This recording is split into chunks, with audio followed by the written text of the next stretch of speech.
Hello everyone. Now I welcome to the section 6 data visualization types used for data analysis. Under the section 5 we are going to see about the data visualization charts and in lecture 11.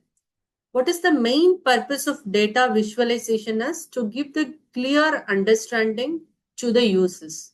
So in data analysis, the users, the applicant, the customers might not have any knowledge about what happened inside the data analysis process. They will expect the clear understanding, clear visualization, clear explanation about the process, any kind of process. So we have to visualize them. Our visualization method must be understood by the user or customer, those who don't have any knowledge. That's zero knowledge about the technical knowledge about the data analysis process. So to visualize the given input, given data analysis and the outcome, we can use many visualization techniques, charts, graphs, histograms like that. In this lecture 11, we are going to see about three types of methods: line chart, bar chart, histograms.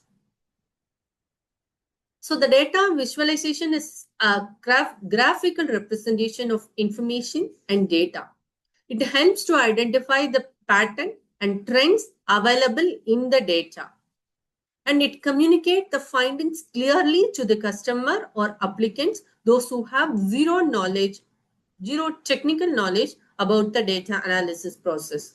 And it enhances the data-driven decision making easily based on the analysis. The types of data visualization, here we are going to see about line chart, which is the trends over time. So the main purpose of line chart is to display the trends, progressions, or changes in the data across a continuous variable like time, date, years, like that. The main structure of line chart is the structure is points connected by the line.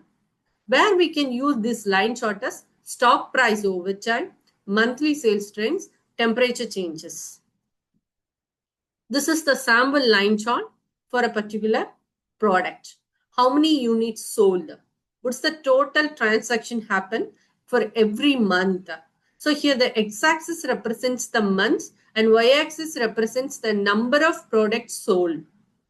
And that line represents the number of units sold with respect to every month. So use cases trails trend over the last 6 months like that. For example, we have the monthly sales data for a company. January, how much sales? February, how much? March, like that. Until June, we have the sales. How to represent this? The months will be represented in the x-axis or y-axis, and in the sales we can represent how many units are sold or for how much amount we sold it, like that.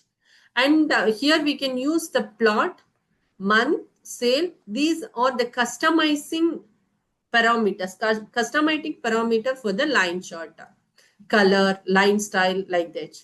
Simply by displaying the title, with the title, we can give the x-axis label or months, January, February, March, April, May, June, like that. In the y-axis, we can represent the sales in rupees. And the grid is nothing but the format.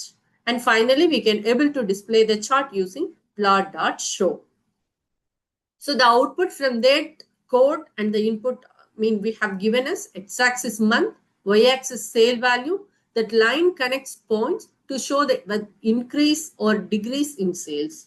The markers O highlight each data point.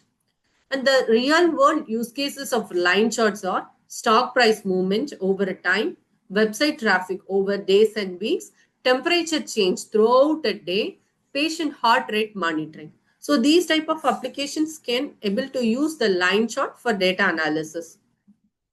Second type is bar chart. Bar chart is nothing but comparing the categories.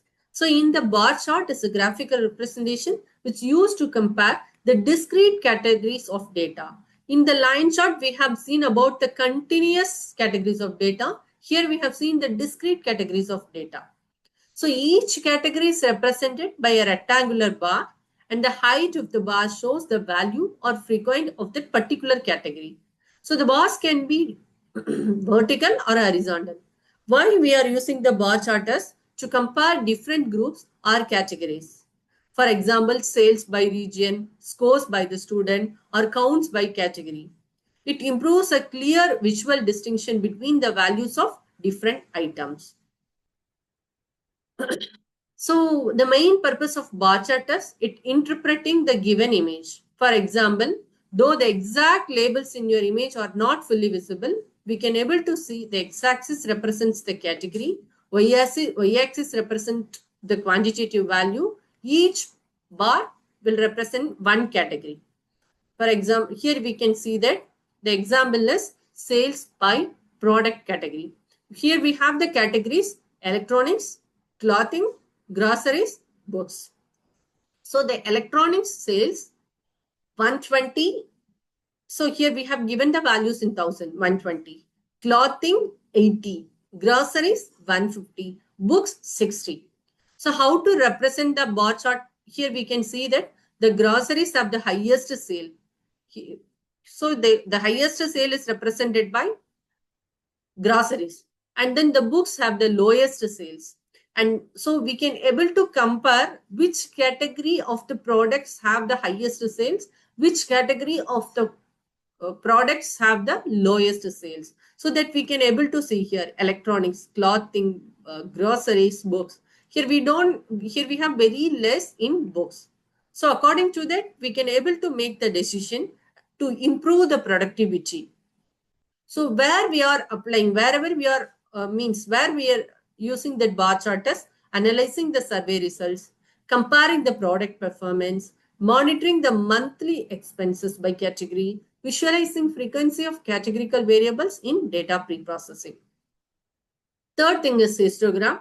Histogram is a distribution of data. So a histogram is a type of data visualization which is used to represent the numerical value, means the distribution of numerical value using bins. So it groups the value into particular range that is called as bins or intervals and uses the bar chart to show the frequency in each bin. So unlike bar charts, histograms show how data is distributed over a continuous interval. So the key features of the histogram are x-axis, y-axis, bar width, bar spacing. So x-axis is intervals. So we have to represent the bins, that is the interval of continuous value. Y-axis is nothing but frequency or count of data points in each bin. Bar width represents fixed for all intervals. Bar spacing represents, so we will not have no space between the bars in histogram. For example, here you can see that exam scores of the student.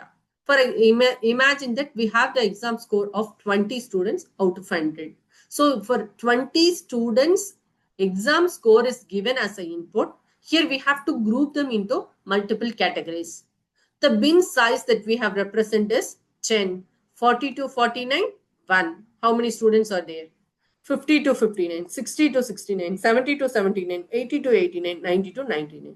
So how many students are occurred means has taken the range between available, the range between 40 to 49, 1, 50 to 59, 1, 60 to 69, 4, 70 to 79, 7, 80 to 89, 5, 90 to 99, 2. So this is the frequency or number of students falls into that particular interval. So this is the histogram representation. How many students? For example, tallest bar, 70 to 79 range. Most students scored here. Shortest bars, 40 to 49 and 50 to 59. Few students in these ranges. So this tells us the distribution is centered around 70 to 80. So these are the representation of histogram. So if you look into the histogram and bar chart, it will looks like similar. But how it is differentiated, let us see. Data type, in the histogram, we will have the continuous value. In the bar chart, we will have the categorical value. So in the bar touch, it indicates the continuity. Here it will be separated. In the bar, that is the separated. Here the purpose of histogram is show the distribution. In the bar chart, it will compass the value across the category. So in the x-axis, we will have the numeric values, that is the bins. Here we will have the categorical value.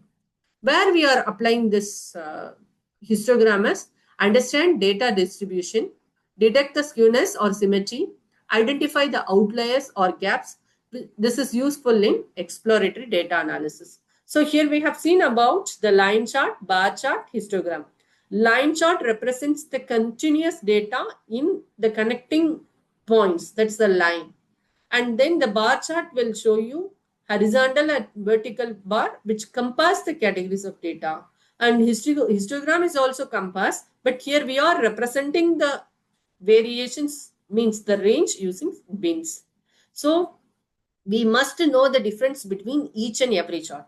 According to our own application, we can able to choose, we can able to identify the suitable charts, and we can able to visualize it effectively. Thank you.